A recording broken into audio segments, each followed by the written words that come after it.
This week on Beacon Web News, we visit MCLA's Family Fest, get educated in the job field at Career Fair, listen to readings of fiction work, and indulge in the world of Dungeons & Dragons. That's coming up next on Beacon Web News.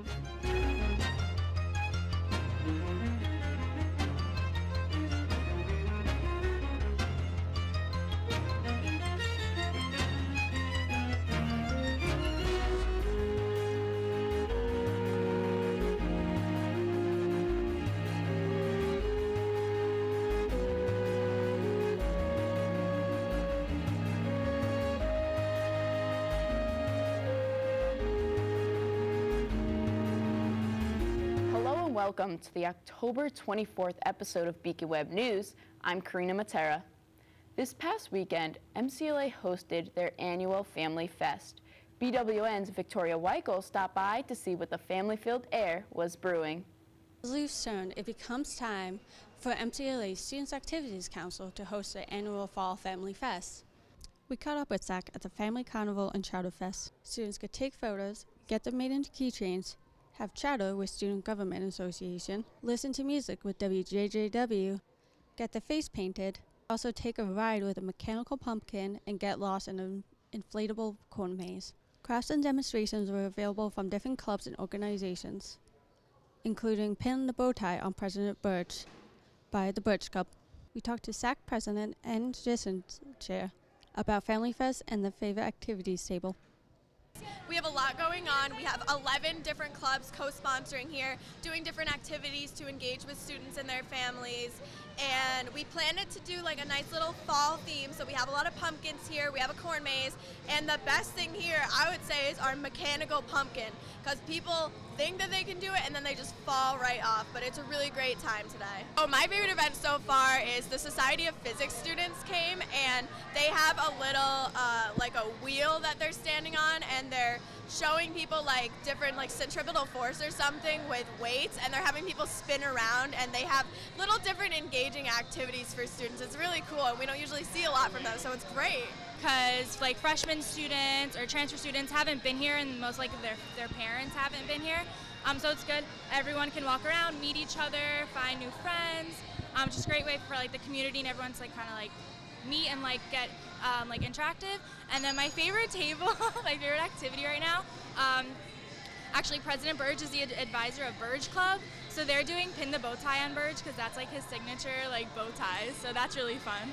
It's getting to spend time with the students. Parents and family members get to see a piece of what happens on campus. With Beacon Web News, I'm Victoria Weichel. Join Pittsfield's Berkshire Museum on October 29th at 7 p.m.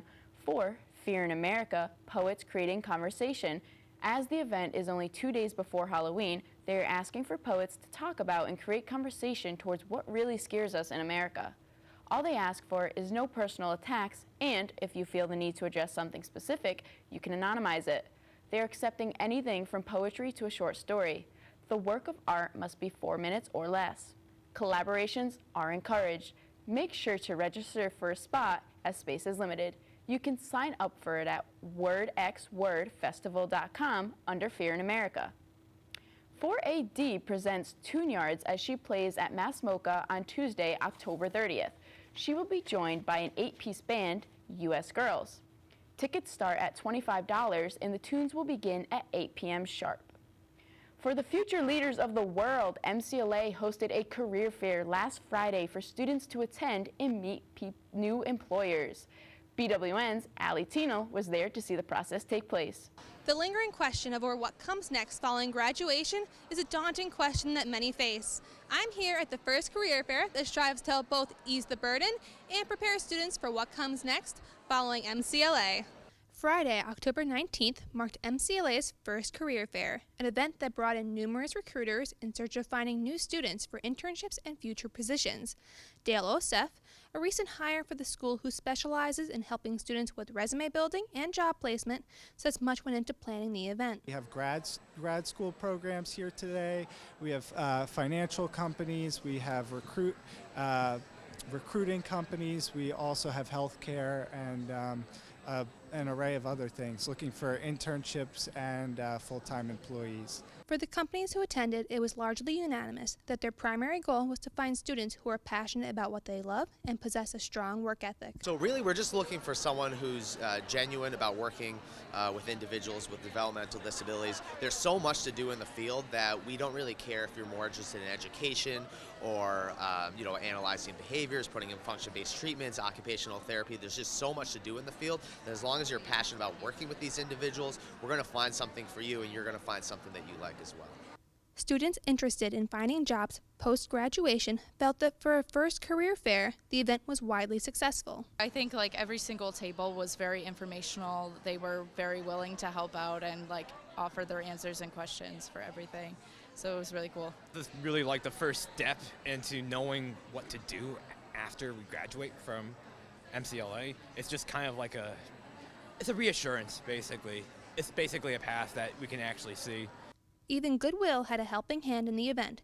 For students who could not afford to dress professionally, the nonprofit provided clothes free of charge. Recruiting for Redshift was Michelle Laga, a recent alum who was delighted to be back at MCLA. I'm actually a recent college grad from MCLA. I love helping people and I love recruiting. And we work with top technology and IT companies, so anyone who has a background in computer science or looking for engineering, definitely we're a great resource. While this is the first career fair and received much praise, some students agreed that there is still plenty of room for improvement. I would wish there was a little bit more related to arts management, which is my minor.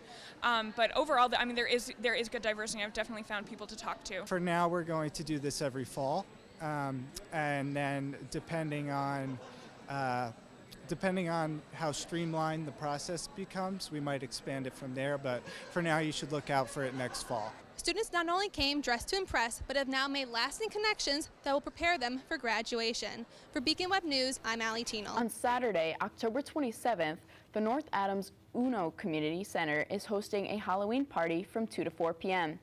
This event is free, so swing on down for Halloween snacks, dancing, and spooky games. For more information on this fun time, email Matt Schiebler at mschiebler@nbccoalition.org. The North Adams Museum of Science and History will be moving to the Holiday Inn after 2 decades of residing in Western Gateway Heritage State Park. Charles Cahoon, the current president of the North Adams Historical Society, told BWN he sees the move as a double opportunity for improvement of quality among displays and an increase of accessibility. The main downside of the move is no longer being in a historical building, but now they will be able to apply for grants to seek improvements and make repairs. The museum will close officially on November 4th and reopen at the new location in the spring of 2019. The rumors are true. BWN's Campus Comment is back. Andrew Strout caught up with students to discuss the holiday that is Halloween. Halloween is fast approaching, so I went around campus to ask MCLA students what their plans are. My Halloween plans are to dress up with a couple of my friends as Barnacle Man, Man Ray, and the Dirty Bubble to become the evil league of supervillains from SpongeBob. I have work on Halloween, but afterward my friends are doing a party, a Halloween trick-or-treating. Some of the teachers in the classes that I have say that if you dress up and come into class like that, they give you extra credit. So I'm going to be doing that, so that's going to be kind of fun. During the day of Halloween, I'm going to be dressing as Tony Stark. And then during the night of Halloween, I'm going to be dressing as a ghost. Probably going to be switching costumes every couple of hours, hit the Goodwill, find some good creative outlets. So for Halloween, my girlfriend and I are dressing up as Sokka and Suki from Avatar. I'm going to go to a murder mystery party. Essentially, he creates a story, and then we end up playing out that story. Someone gets murdered, we have to solve the mystery. To dress up as the Joker, I already have my hair already set up. I have the costume. Next is just going to be the makeup. My Halloween plans are to dress up as Nancy Spungen, one half of Sid and Nancy. Look like a punk rock icon, because that's what I am. It's my favorite time of year. I love dressing up. I love doing creepy makeup. Good times for everyone. I plan on helping the NWBC Halloween bash that's going for that they're doing for the kids. We're working on something with the Burge Club. We're going to have a little pumpkin event coming up soon, and recent or upcoming things, so keep your eyes peeled for that. But I have plans to carve pumpkins and do a couple murder mysteries, and I'm very excited. I'm going to be part of the costume contest that the food service is doing. So hopefully I come out good and don't scare people, but should be fun being the Joker for a day. My Halloween plans, I'll probably just be trick-or-treating with friends around town and on campus. But other than that, it's going to be a nice night, you know. Happy Halloween, guys. You can catch me this Halloween dressing up as Homer Simpson with a box of donuts. For Beacon Web News, I'm Andrew Strout. Don't miss out on SAC's Dine and Die event this Friday, October 26th at 6 p.m. Note that there has been a change in location and the event will now be taking place in Bowman 119. Bring your friends and try to solve the mystery of who killed who. They encourage you to come dressed as your favorite person, whether it's real or fictional. This event is to die for. To find out more information, you can find updates on all of SAC's social media platforms, which include Instagram, Twitter, and Facebook. The Outdoors Club will be hosting a trip to Deerfield Tree Farm Saturday, November 10th until Sunday, November 11th. Activities include a campfire feast where there will be food for all dietary needs and mini tent workshop and enjoying the great outdoors. If you have any questions, contact Jarrett Gonzalez on Office 365. There are 3 up-and-coming ballot questions that Massachusetts residents will vote on this November. Question 1 is a patient-to-nurse limit. With this in effect, it could create a limit on the number of patients assigned to every nurse. If this is violated, it will be a $25,000 fine per incident for hospitals.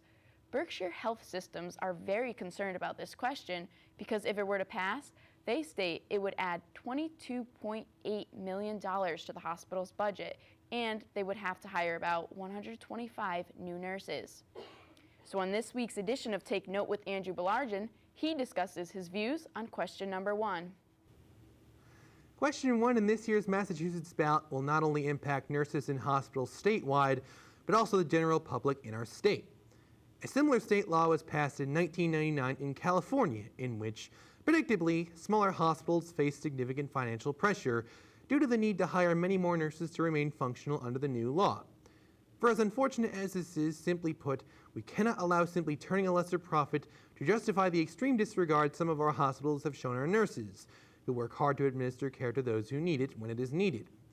According to a survey conducted by the Nurses Union last April, 77% of Massachusetts nurses said they were getting, on average, 6 to 8 patients at a time. This is incredibly troubling, not just because it blatantly overworks our nurses, but inherently will cause the work they are doing to be of a lesser quality due to the massive workload. A study done by the U.S. National Library of Medicine concludes that a patient's chances at surviving serious emergencies, such as cardiac arrest, decreases by 5% for every patient that is on their nurse's workload. Nurses in Massachusetts, based on these statistics, endure too much physical and mental stress to continue to effectively work in these conditions. While significant financial stress can be inconvenient, simply put, if the hospital can at least afford to exist, which a study by the Massachusetts Nurses Association and Massachusetts Health and Hospital Association suggests will be very much the case, then there is no reason for this question to not pass with flying colors. Being a medical professional is a challenging, stressful, and sometimes traumatic job that at the very least deserves to be treated as such. To answer no on this question would be to deliberately offer these major corporations the ability to profit excessively from putting their workers, important workers at that, into unsustainable and debatably unethical working conditions, which would be a travesty. For all of those reasons, I highly encourage viewers of this segment to vote yes on question 1 in the upcoming Massachusetts ballot. Thank you, and make sure to view Beacon Web News next week for another edition of Take Note. Calling all freshmen, sit down with both VIP Emily Williams and VIP Kathy Holbrook as they ask for you to share your first year experiences here at MCLA. They will be offering dinner, dessert, and don't worry about the conversation, that will be provided as well. This event will take place November 6th at 6 p.m. in Murdoch 218. Don't let your voices be unheard. On Saturday, October 27th, the Roots Center is holding their second annual Haunted Harvest Festival from 6 to 9 p.m. on Eagle Street. Enjoy music from a DJ, a photo booth, face paint, and a costume contest at this celebration. Tickets are $1 at the door. It's back, the Solid Sound. Wilco's Music Festival is returning to Mass MoCA from June 28th to June 29th. One of the main attractions for the event is the band Wilco, who will be returning to the stage after almost 2 years.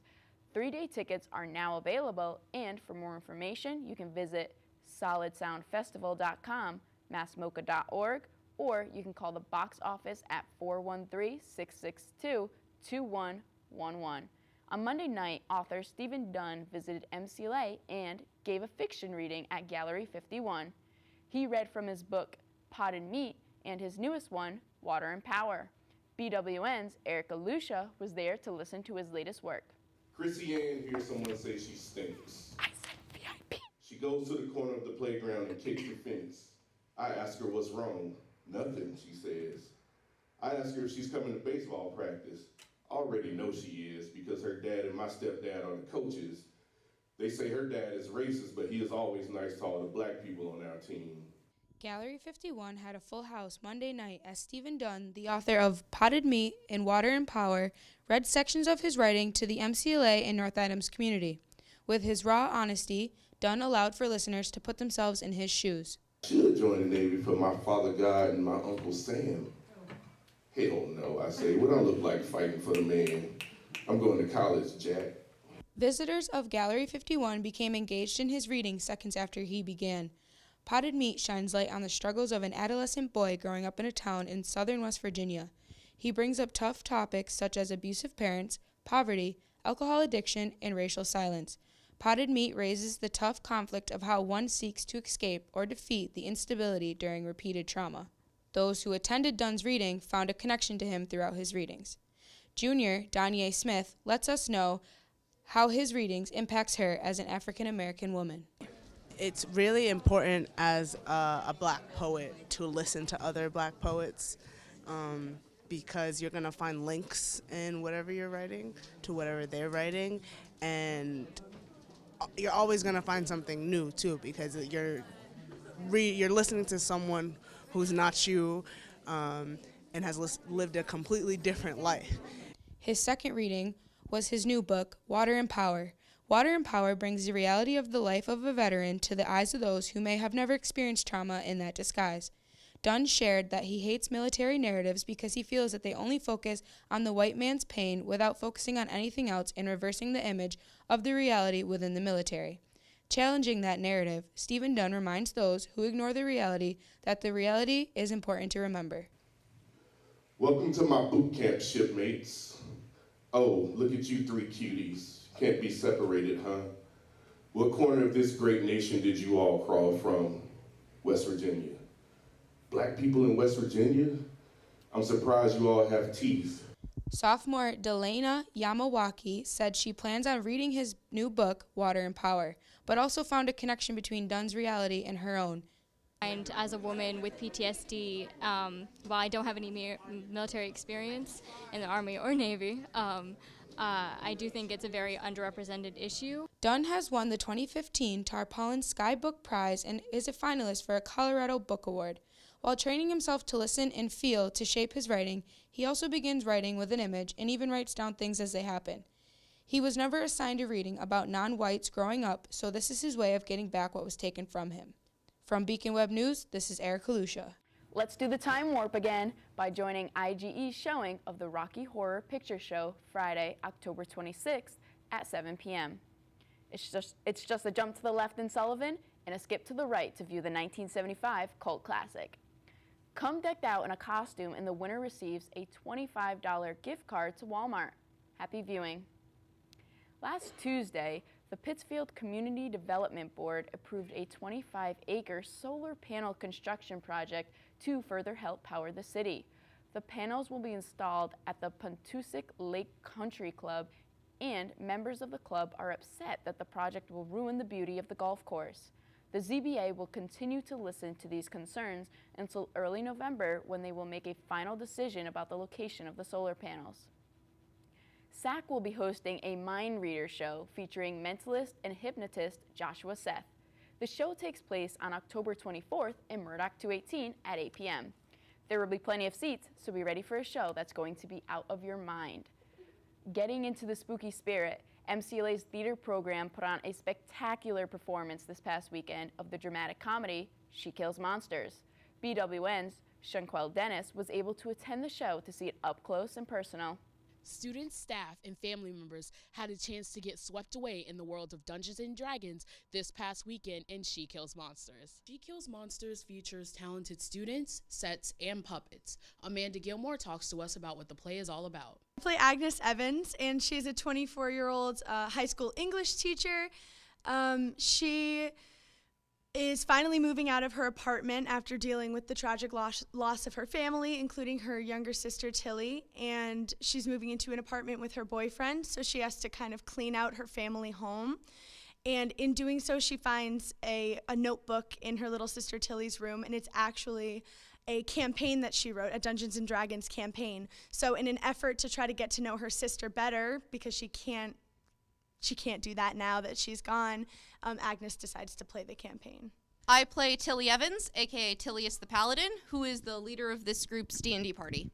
And I play Lily, aka Lilith Morningstar, who is Tilly's demon girlfriend in the D&D world and her crush in the real world.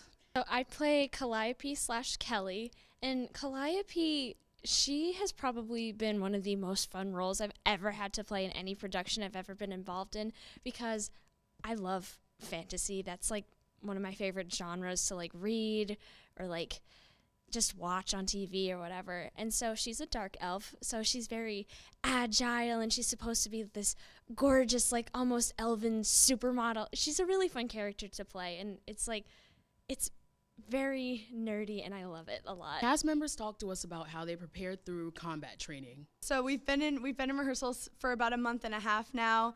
All of that has been really blocking the show and then blocking our fights. Our fights were kind of a big chunk of our rehearsal process.